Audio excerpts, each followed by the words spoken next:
Bom, vocês já devem ter se deparado andando nas ruas ou viajando, passando pelas estradas aí ao longo do país.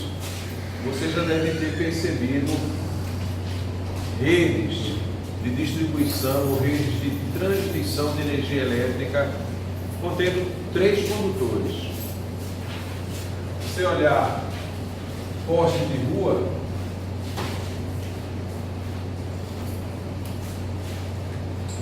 vocês veem, né, em muitos postes, vocês veem lá no alto 3 condutores, 3 circuitos levando energia elétrica ao longo dos vários bairros de uma cidade.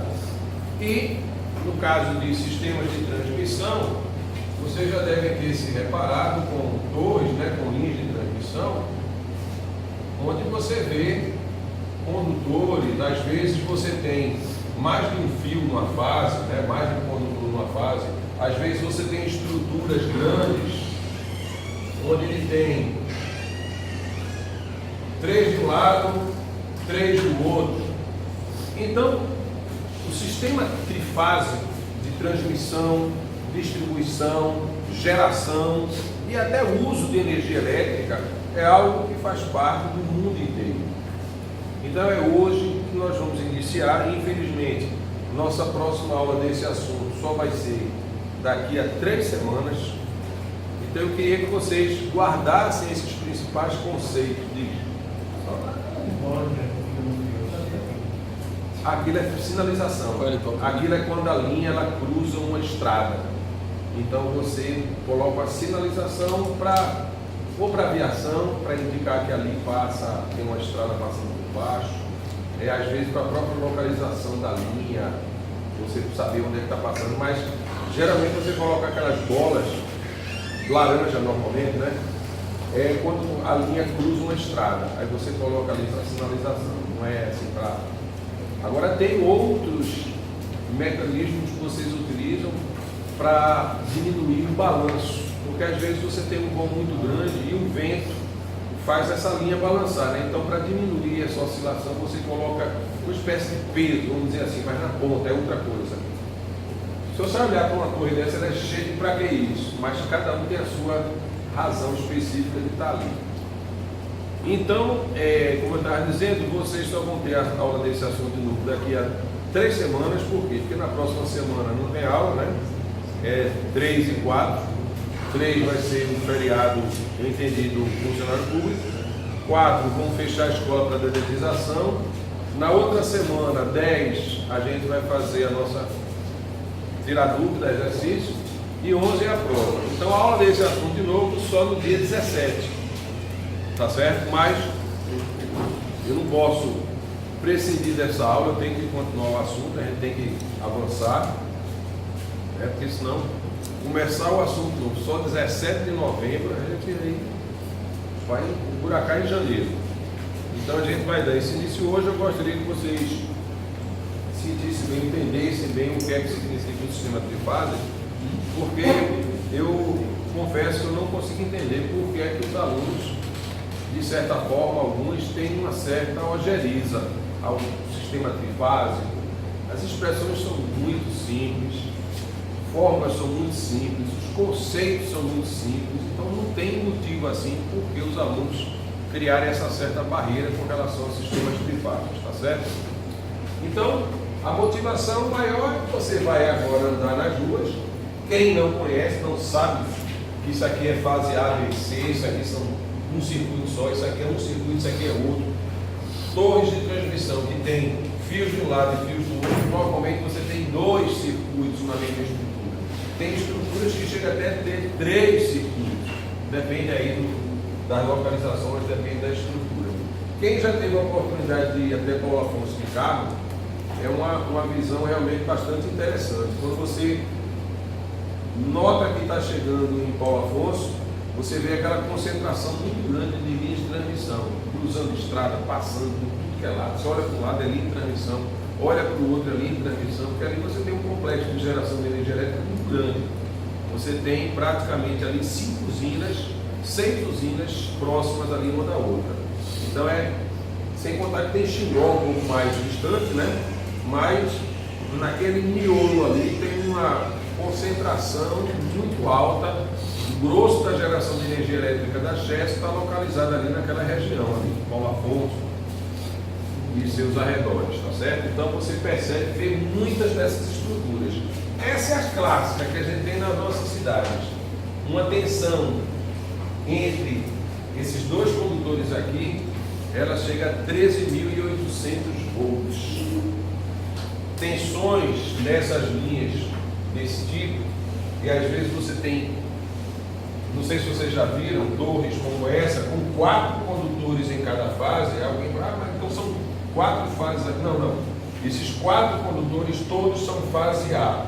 Você divide em 4 para poder escoar mais energia mesmo.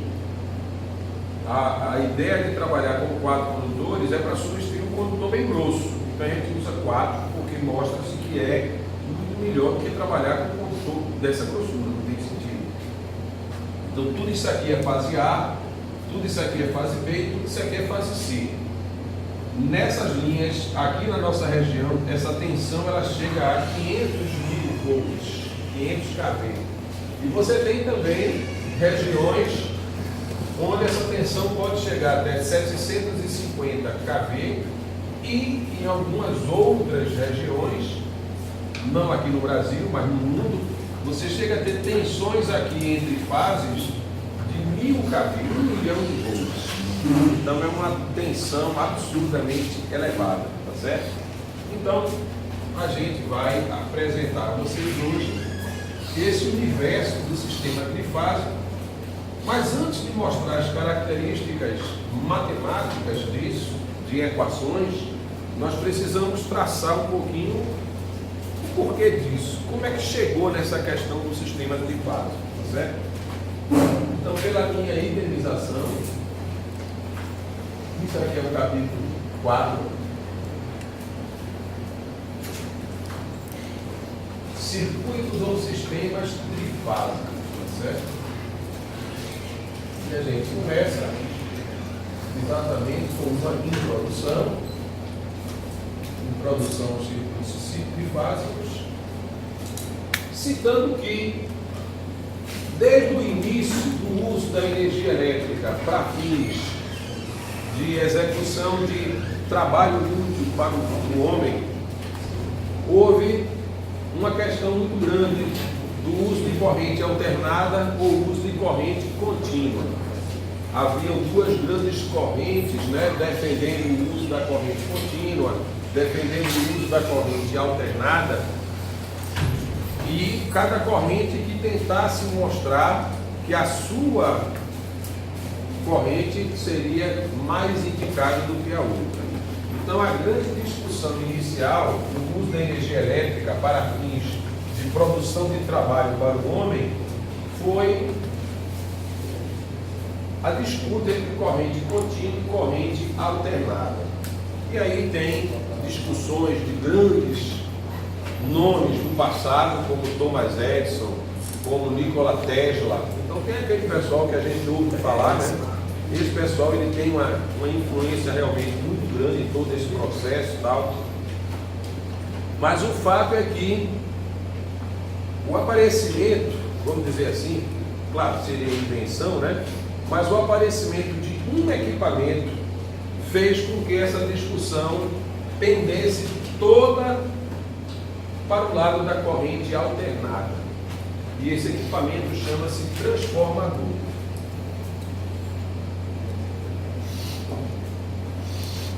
A questão da corrente contínua é que, com o uso disseminado de energia elétrica em pontos cada vez mais distantes, se eu estava gerando energia elétrica, por exemplo, aqui nessa região, mas precisava de energia elétrica mais distante, para que a energia elétrica chegasse até aquele ponto mais distante com uma tensão que pudesse ser capaz de levar corrente, energia até um determinado ponto, eu precisava fazer com que a tensão de geração fosse elevada, porque tem perdas ao longo da linha, né? Para que quando chega a tensão lá do outro lado, ela tenha força suficiente, vamos dizer assim, para levar energia até o outro lado. Eu precisava de uma diferença de potencial relativamente elevada. E aí, quanto mais distante ia ficando o ponto de atendimento, maior a diferença de potencial que eu precisava com corrente contínua. Tá certo? Esse foi um dos grandes gargalos que a corrente contínua tinha. Ela não conseguia resolver esse problema. E aí, com a invenção desse dispositivo, desse equipamento chamado transformador, esse problema foi sanado. Ou seja, eu podia gerar energia elétrica numa tensão relativamente baixa, elevar essa tensão com esses equipamentos chamados transformadores, levar essa energia elétrica numa tensão elevada. Inclusive, a grande vantagem, uma das grandes vantagens de elevar essa tensão é que eu não preciso de correntes tão elevadas, porque potência é tensão vezes corrente. Se eu faço a tensão muito alta, a minha corrente não precisa ser tão elevada assim, porque correntes grandes necessitariam de condutores cada vez maiores. Imagina um cano de esgoto levando energia elétrica, não tem sentido, né? A questão dos custos envolvidos, né, de aspectos de impactos, de toda a sorte que ia ter nesse processo, não ia ser uma coisa fácil. Então, se eu jogo essa tensão para valores muito altos, como eu coloquei aqui, 500 mil volts, essa corrente não precisa ser tão elevada para levar uma potência e uma energia elétrica grandes para grandes distâncias. Então, uma das vantagens era essa. Tem outras também que aí, com o passar do curso, vocês, particularmente o pessoal da eletrotécnica, vai estudar. Uma das outras, por exemplo, mostra-se que quanto maior o nível de tensão, menor são as perdas percentuais ao longo da linha. Linhas com tensões mais elevadas têm perdas percentuais menores do que linhas com tensões mais baixas. E aí vai algumas outras questões que se colocam. Bom, mas o fato é que eu conseguia levar essa tensão para valores muito altos. Só que eu ia chegar junto dos centros de consumo com tensões bem elevadas. E os equipamentos não suportariam trabalhar naquele nível de tensão. Usaria esse equipamento novamente, baixaria essa tensão para valores que os equipamentos aguentam e o problema estaria resolvido. Mas, por que é que esse equipamento fez a disputa pender toda para o lado de corrente alternada? Simplesmente porque esse nosso amigo só funciona em corrente alternada. Ele se baseia numa lei da física chamada lei de Faraday, que é justamente o fato de que o campo magnético variável no tempo vai produzir uma tensão elétrica. Vocês sabem que a eletricidade sempre produz campo magnético. Qualquer corrente elétrica circulando por condutores, seja essa corrente contínua, seja essa corrente alternada, ela produz ao redor desse condutor campos magnéticos, lei circuital de Ampère. Então, toda corrente circulando no condutor produz ao redor desse condutor campos magnéticos. Então, a eletricidade vai produzir magnetismo. Porém, o oposto, magnetismo produzindo eletricidade, só é verdade se esse magnetismo variar no tempo. Um magnetismo constante não induz tensão elétrica, não produz eletricidade. E o transformador faz uso exatamente dessa lei da física. Um campo magnético variável vai induzir tensão no secundário do transformador. E aí você chega no transformador no primário com a tensão baixa, através de uma relação apropriada do número de espiras. Aqui no nosso curso nós damos uma aula no final sobre transformador, porque se eu não me engano, o pessoal de automação não paga a cadeira de conversão eletromecânica de energia. Se eu não me engano é isso. Paga também? Então de repente essa aula pode até ser liberada, porque vocês vão estudar profundamente o transformador na cadeira de conversão eletromecânica de energia. As outras engenharias eu sei que pagam. Mas de toda sorte a gente dá essa pincelada, pelo menos para mostrar a vocês como é que a gente modela um dos modelos de transformador para circuitos elétricos. O modelo dos indutores acoplados, mas deixa a gente falar sobre isso mais para frente. Mas o fato é que eu chego no transformador, no primário, com uma tensão baixa, através de uma relação apropriada do número de espiras do primário e do secundário. A coisa funciona mais ou menos assim: o lado de menor tensão é um indutor com poucas espiras, o lado que vai ter uma maior tensão é um indutor com muitas espiras. Então, se eu coloco no primário poucas espiras e no secundário muitas espiras, o que acontece é que a tensão que vai ser induzida no secundário desse equipamento é maior do que a tensão no primário. Isso chama-se um transformador elevador.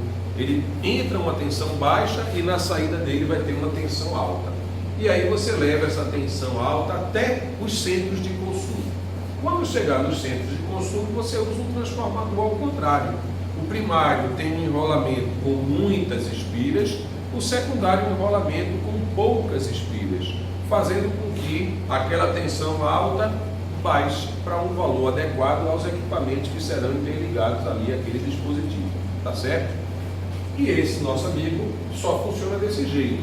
Uma corrente alternada chega no primário, produz um campo magnético variável no tempo, que passa no núcleo do transformador, e esse transformador, todos eles, quem já teve a oportunidade de segurar, basta pegar um você está vendo aqui que o peso dele é bastante significativo, porque aqui dentro, essa parte retangular aqui que vocês estão vendo, é justamente um núcleo de ferro. Todos esses bichos aqui, as máquinas também, mas eu estou falando desse nosso amigo, está aqui também claro. Essa parte aqui, em azul que está aqui, está vendo? Isso aqui é ferro. Mas por que é ferro? Por que ele utiliza isso? Essa parte aqui no meio são os enrolamentos. Aqui tem enrolamento primário, tem enrolamento secundário, é tudo junto, isolados entre si, mas eles usam essa parte aqui de ferro para justamente o campo magnético exercer o seu papel, que é levar a energia do primário para o secundário. E justamente esse campo magnético que circula aqui, é ele que precisa do ferro, porque o ferro é um bom condutor de magnetismo. A analogia que eu gosto de fazer sempre é associar o campo magnético como um caminhão que vai transportar carga de uma cidade para outra. Independente da estrada que esse caminhão vai utilizar, ele consegue levar essa carga de uma cidade para outra. Porém, se essa estrada for esburacada, por exemplo, esse caminhão, ao longo do seu percurso, ele pode inclusive perder carga, cai do caminhão, né? Alguma coisa desse tipo, muito buraco, as cargas caem do caminhão. O ideal para que o caminhão exerça bem o seu papel é você ter uma estrada sinalizada, iluminada, aquele tapete, né, como se diz.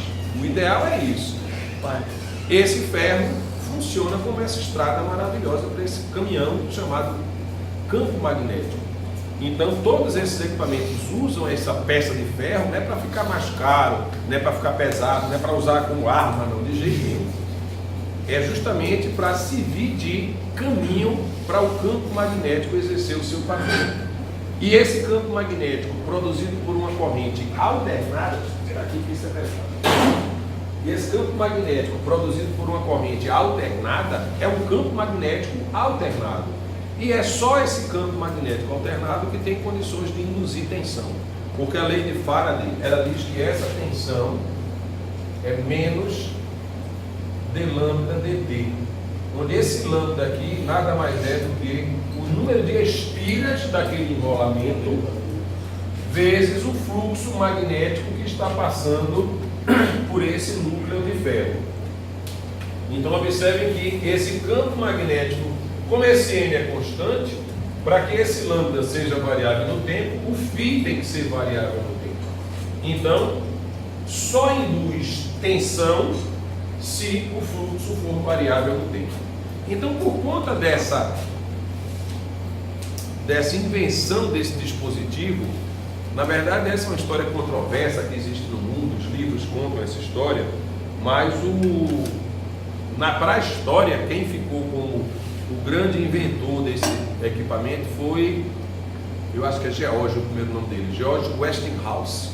Tanto é que hoje é um grande fabricante de equipamentos elétricos, né, Westinghouse, mas ele é que ficou para a história como o inventor do transformador.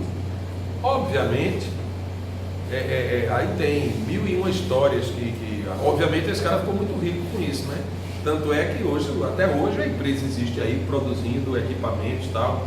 E isso, no final do século XIX, essas questões todas, início do século XX, naquele atozinho aí. Então você vê que já faz aí mais de 100 anos esse negócio, né? E até hoje o Westinghouse está aí funcionando. Então você vê como um equipamento aí. Mas aí contam as más línguas, tem livros aí contando as histórias. Eu não sei da veracidade, apenas estou reproduzindo aquilo que eu já vi, já discuti com algumas pessoas sobre isso, de que outra pessoa foi que criou e o Westinghouse ele comprou os direitos. É feito a história da McDonald's, né? Não sei se o McDonald's, o dono da McDonald's não são os irmãos McDonald's. O cara pegou a ideia dele, não sei, eu tenho que tem até um filme sobre isso aí, eu não assisti, não vi. Mas diz que o dono da McDonald's não é a família, os irmãos do McDonald's, mas outras histórias aí. Mas o fato é que essa luta, então, pendeu toda para o lado da corrente alternada. De modo que, se você for atrás hoje no mundo inteiro, geração, transmissão, distribuição e uso de energia elétrica, basicamente, o grosso é em corrente alternada. Isso pode quer dizer que corrente contínua existe? Claro que existe. Claro que existem vários processos, inclusive industriais, que só funcionam em corrente contínua. Muita coisa de eletrônica, quem é de eletrônica sabe muito bem disso, funciona em corrente contínua. Então, para isso eu tenho a retificação, né? Eu posso usar retificadores, retificador é transformar alternado para contínua, e inversores que transformam contínua para alternado. E aí eu uso eletrônica de estado sólido, eu posso usar diodo, posso usar tiristores, que é muito usado para isso e tal. Mas o fato é que também tem corrente contínua no mundo. Mas quando eu falo assim em uso de energia elétrica, eu estou falando de grandes gerações de energia. Eu estou falando de sistemas elétricos de potência. Eu estou falando de gerações aí sei lá, sistemas de geração com potência instalada de 10.000 megawatts, 20.000 megawatts. Então é potência muito alta. São sistemas de elevadíssima potência. Normalmente todos eles são em corrente alterna, tá certo? Após isso, houve uma grande conversa com relação à questão da transmissão numa só fase ou em 3 fases. E aí ficou agora a discussão entre o sistema de uma fase ou de um sistema de muitas fases. Sistema monofásico versus sistema polifásico. E aí, mas um sistema polifásico não poderiam ser, vamos supor, um sistema com 4 fases, tetrafásico. Eu não poderia trabalhar com 4 sistemas monofásicos, daria a mesma coisa? É verdade. Em termos de geração de potência, de energia, trabalhar com um sistema polifásico é a mesma coisa do que trabalhar com 4 sistemas monofásicos.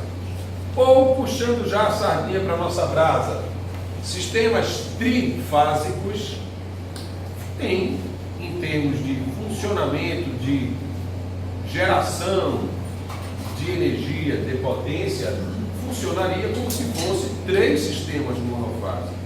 Aí você diz, então por que eu vou usar um sistema trifásico e não usar 3 sistemas monofásicos?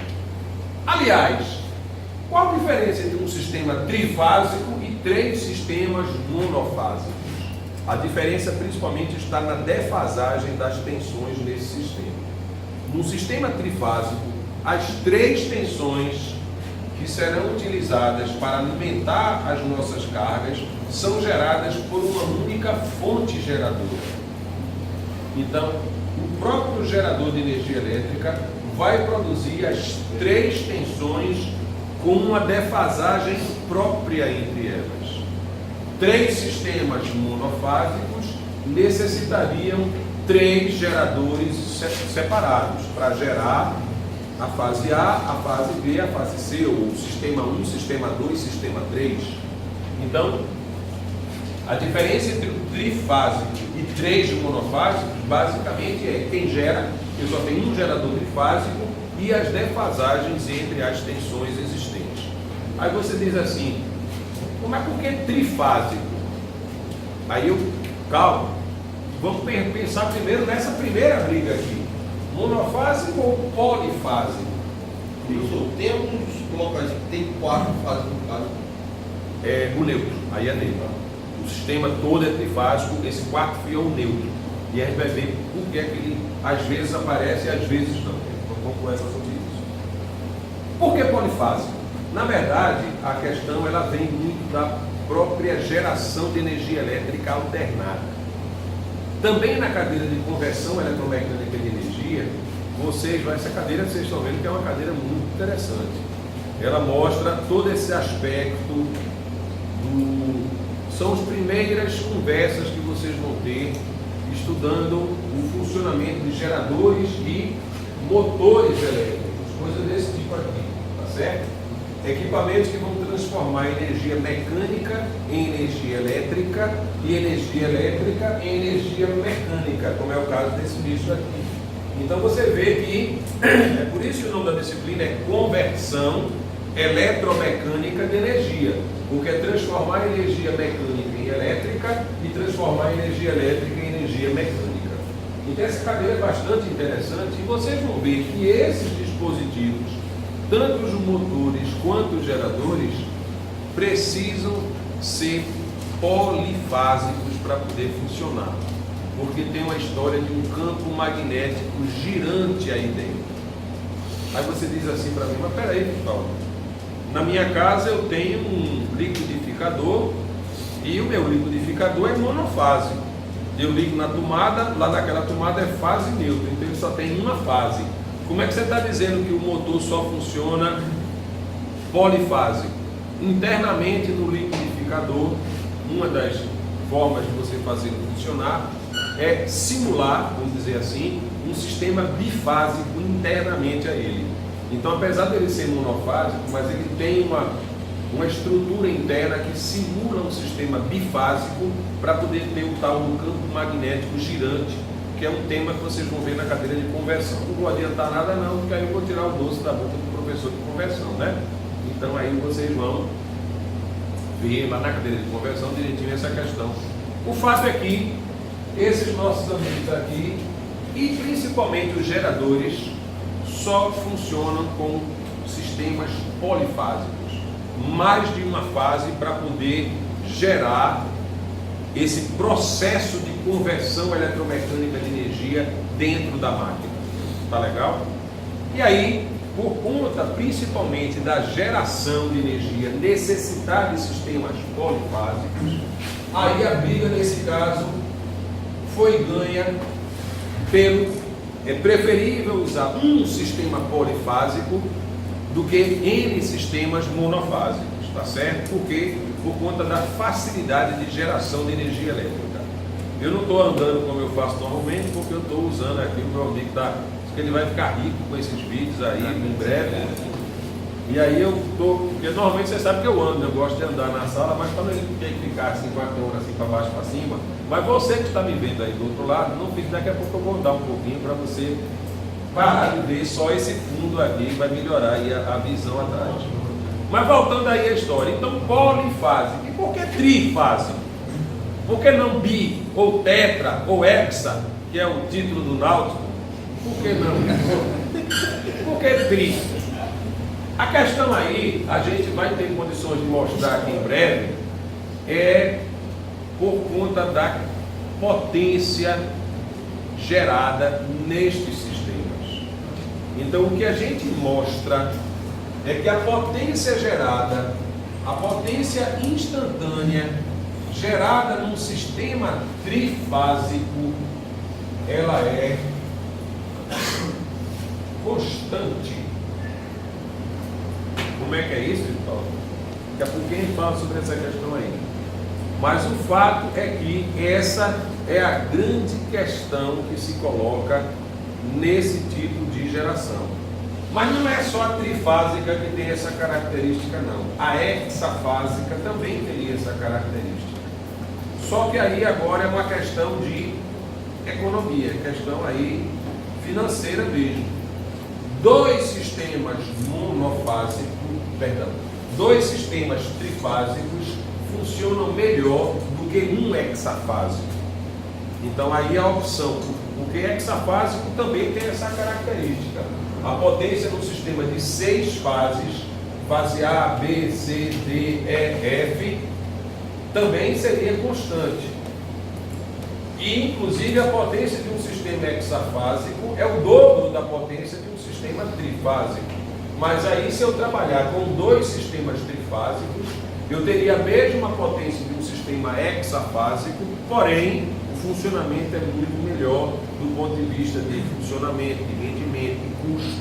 Então, aí o sistema trifásico foi aquela coisa assim, a Coca-Cola no deserto, né? Como a turma brinca aí às vezes, né? Foi aquela coisa assim que varreu o mundo inteiro.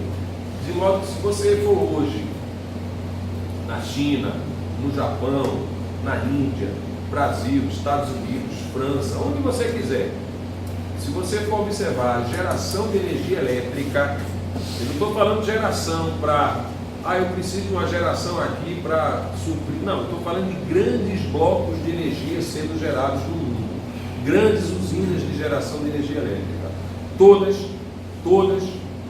independente de onde estiver, são alternadas trifásicas, todas são desse jeito, tá certo? Por conta dessas questões. Então, só mostrar aqui a vocês a questão ainda do sistema monofásico. No sistema monofásico alternado, a nossa tensão, eu posso escrevê-la como sendo Vm cosseno de ômega-t, por exemplo, fase zero. E a nossa corrente seria um Im cosseno de ômega-t menos um certo ângulo θ em ampere. Você fala, por que você botou θ aí? Porque θ é o ângulo da tensão menos o ângulo da corrente. Lembra que a gente definiu? Θ é o ângulo cujo cosseno é chamado de fator de potência. E o θ é o ângulo da tensão menos o ângulo da corrente. Se eu estou dizendo que o ângulo da tensão é zero, posso dizer que o ângulo da corrente é menos θ. Porque quando eu faço zero menos θ, dá justamente aquele ângulo que a gente passou a chamar de ângulo da carga, né? É o módulo de Z, é o ângulo cujo cosseno é o fator de potência. Essas foram as definições que nós temos. Bom, mas num sistema monofásico alternado, eu posso escrever a minha tensão desse jeito e a minha corrente desse jeito aqui. Se eu for calcular a minha potência, nós já fizemos isso em aula, essa potência do sistema monofásico, a potência instantânea, ela vai ser V de T vezes I de T. Dependendo da defasagem, né, etc., o que a gente viu é que o gráfico disso aqui, ele vai dar um sistema alternado também. Um sistema que varia ao longo do tempo. É um sistema que vai ser máximo, vai ter mínimo, né? Vão ter vários valores. Pode inclusive passar por zero. Depende da relação aqui entre essas tensões e essas correntes. Mas o fato é que esse P, ele tem um caráter variável no tempo. Eu vou mostrar assim, pulsante, tá? ser maior, menor, pode ir, voltar, pode ter várias coisas aí, a gente mostra essa questão aí. Num sistema trifásico clássico, eu tenho 3 fases. E aí os livros chamam essas fases de A, B, C, R, S, T, tem várias denominações. A mais utilizada, pelo menos nos livros que eu tenho contato, é as fases A, B, C. Se bem que tem muita publicação que usa R, S, T. De onde, por quê, não sei. A, B, C eu acho mais fácil, né? Porque é o início do alfabeto, né? R, S, T, tudo bem que são letras em sequência, mas por que R, né? Aí eu não conheço essa história não. Mas no sistema trifásico clássico, nós temos 3 tensões VA, VB e VC, defasadas entre si de 120 graus. Por que 120 graus, então? Porque se nós somarmos 3 senoides defasadas entre si de 120 graus, a soma delas vai dar 0. É como se eu estivesse pegando 3 fasores, em breve a gente vai mostrar isso aí, defasados entre si de 120 graus. Se eu somo um fasor com o outro e com o terceiro, a soma vai dar 0. Então, um sistema trifásico, ele é montado, ele é produzido para que as tensões geradas por ele tenham essa característica aqui. Vm cosseno de ômega t, a outra Vm cosseno de ômega t menos 120 e a outra Vm cosseno de ômega t menos 240 ou mais 120. Então observe que o sistema trifásico ele corresponde a 3 tensões defasadas entre si de 120 graus. Isso não são tensões produzidas por geradores isolados. Essas 3 tensões são produzidas por uma única unidade geradora. Um gerador produz essas 3 tensões defasadas entre si de 120 graus. Como é que ele produz isso? Porque os condutores, de onde eu vou tirar essa tensão? Fisicamente, eles estão separados entre si de 120 graus elétricos. Elétricos, mecânicos, deixa para a cadeira de conversão, vocês vão ver isso aí. Mas a gente consegue gerar tensões com essa defasagem no tempo, deslocando esses enrolamentos no espaço. Então eu construo um enrolamento aqui, outro aqui e outro aqui. Pronto. Na hora que eu gero tensões, essas 3 vão estar defasadas no tempo de 120 graus. Por quê? Porque primeiro gera tensão aqui, daqui a pouco gera aqui, daqui a pouco gera aqui. Daí a defasagem entre elas. Surge a partir disso aí. Então, professor, a questão da tração, da tensão no fio, ele altera alguma coisa disso? Veja, aí é uma questão mecânica. Toda vez que você vai tensionar um fio para colocar entre 2 postes, entre duas estruturas, né? Você precisa fazer uma série de cálculos aí envolvidos. Aí é mecânica mesmo. Você vai ver a questão do vento na região, você vai ver a questão da distância entre as torres, a distância mínima, porque não tem jeito. Na hora, pelo peso do cabo, né, ele faz uma como é que chama esse negócio?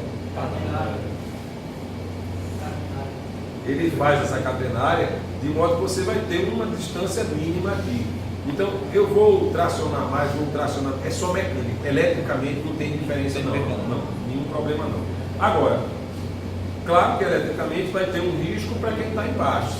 Se a catenária está muito baixa, você tem uma distância que tem risco de ter descarga. A distância, você pode romper a distância de segurança e haver uma descarga elétrica. Porque o ar, esse ar que nós respiramos, não é um condutor de energia elétrica. Você não tem energia passando pelo ar. Normalmente não. Porém, sob certas condições especiais, você pode ter a quebra dessa capacidade isolante que o ar tem e a corrente elétrica ser conduzida através do ar. As descargas atmosféricas, os raios, né, é um exemplo clássico disso. Ali é energia elétrica correndo pelo ar. Em subestações, um risco muito grande que existe para quem trabalha são os arcos elétricos. Eu não estou falando do arco passar por você, não. O arco passar por você está levando um choque elétrico, porque você está sendo percorrido por corrente elétrica, com todos aqueles problemas que vocês acredito que já viram, vocês falam na cadeira de segurança do trabalho, né? Aí lá em segurança do trabalho vocês falam da questão dos riscos de corrente elétrica percorrendo o nosso corpo, é o choque elétrico. Desde queimadura, que é um risco absurdo, se uma corrente for alta. Aliás, a gente até faz uma piada aí de mau gosto, humor negro, né? A turma diz que é o crime perfeito, você assassinar alguém com uma corrente elevadíssima, corrente de 10.000 amperes. Porque a corrente passa pelo cara, o calor é tão intenso que você vai evaporar a pessoa. Então não tem corpo, né? Não tem corpo, não tem crime, né? A pessoa desaparece, um pozinho assim só, depois. Então o calor é um grande risco para a pessoa vir a óbito, queimadura. Outro é o problema, mesmo a corrente baixa, por exemplo, levar um choque numa tomada dessa aqui na nossa casa, a gente não se queimaria, porque é pequena a corrente, não dá para. A não ser que você fique o dia todo dia levando esse choque, né? Termina queimando mesmo. Mas o choque que mata nas nossas casas, né, que a gente vê, acidentes, né? Pessoas levam choque e vêm a óbito em casa, são choques provocados nas tomadas, em equipamentos elétricos e tal. Esse choque daí, ele produz um problema chamado fibrilação ventricular. O coração pulsa em função de sinais elétricos emitidos pelo nosso cérebro, não é isso? Aqui a aula até de biologia, não vai falar isso. Mas o fato é que quando você passa uma corrente elétrica com uma frequência completamente diferente dos impulsos elétricos emanados pelo nosso cérebro, o coração fica sem saber, pô, eu vou obedecer aquele ou eu vou obedecer isso. Esse sinal é de maior intensidade, esse da corrente. E a frequência é muito alta, 60 Hz, 60 ciclos por segundo. Aí o coração ele fica, não sabe se bombeia, se então ele fica tremendo, fibrilando, é o que se diz. E o coração deixa de circular, a pessoa desmaia por falta de oxigenação e pode vir a óbito porque o coração vai parar, não vem oxigenação e a pessoa morre por conta dessa questão do choque elétrico. Então o choque elétrico, a corrente passando pela pessoa, tem esses fatores que podem levar a pessoa a óbito. Mas o risco que eu estava falando de um arco elétrico próximo, eu estou trabalhando, aí de repente teve uma descarga elétrica aqui entre dois pontos. Não passou por mim, está lá. Só que a temperatura verificada naquela descarga, ela chega a ser 2 vezes a temperatura da superfície do Sol. Então é um calor absurdamente elevado. Então essa onda de calor pode lhe torrar, literalmente. Fazer com que a sua roupa pegue fogo, não sei o que e tal. E aí não sei se vocês repararam, já viram, muitos desses trabalhadores que trabalham em sistemas elétricos, eles usam uma roupa grossa, muitas vezes tem uma fita refletiva aqui no braço, aqui na barriga, aqui na a fita refletiva é para o pessoal ver eles de noite, a luz quando bate reflete, mas aquela roupa que eles usam normalmente, eles chamam roupa retardante à chama, alguns chamam de anti-chama, porque na verdade aquela roupa evita que aquele calor chegue ao seu corpo, é uma roupa que retarda ela segura esse calor e protege o seu corpo. Se você ficar muito tempo exposto ao calor, essa roupa vai pegar fogo, só que ela demora para pegar fogo, é por isso que ela chama de retardante à chama, é um sistema de proteção. Eu não sei nem porque eu estava falando isso aqui, se tu falasse o que quer que tu perguntasse? Se a atração... sim. Então, não tem, é questão mecânica somente aí para ver distância, claro que envolve esse risco elétrico e tal, mas essa questão da tração, eletricamente, a corrente passar pelo condutor não tem problema não. Aí é questão só mecânica. Então vamos lá, gerei essas 3 tensões E vou imaginar que essas três tensões vão alimentar cargas elétricas iguais. Nós vamos estudar aqui na nossa disciplina cargas idênticas, chamam sistemas equilibrados, e cargas diferentes, chamam sistemas desequilibrados. Aí vocês podem dizer, poxa, como é que eu vou garantir que as cargas que estão ligadas numa fase são iguais às cargas que estão ligadas na outra fase, que são iguais às cargas que estão ligadas na terceira fase? Realmente é muito difícil você imaginar isso. Normalmente numa rua, as três fases, quando vão alimentar, distribuir energia numa rua, muitas vezes uma rua normal, popular, uma casa recebe a fase A, a outra recebe a fase B e a outra recebe a fase C. Imaginar que o consumo dessa casa é igual ao dessa e igual ao dessa é querer demais, né? Só que a rua como um todo, a fase A vai alimentar essa, daqui a pouco vai alimentar aquela, daqui a pouco vai alimentar aquela outra. Quando a gente soma todos os consumos das fases que estão na fase A, todos os consumos que estão na fase B e todos os consumos que estão na fase C, o que você observa é um certo equilíbrio. De modo que quando nós falarmos aqui no curso de cargas iguais equilibradas, não pensem que isso é uma utopia, não. Existe. Eu tenho sistemas equilibrados.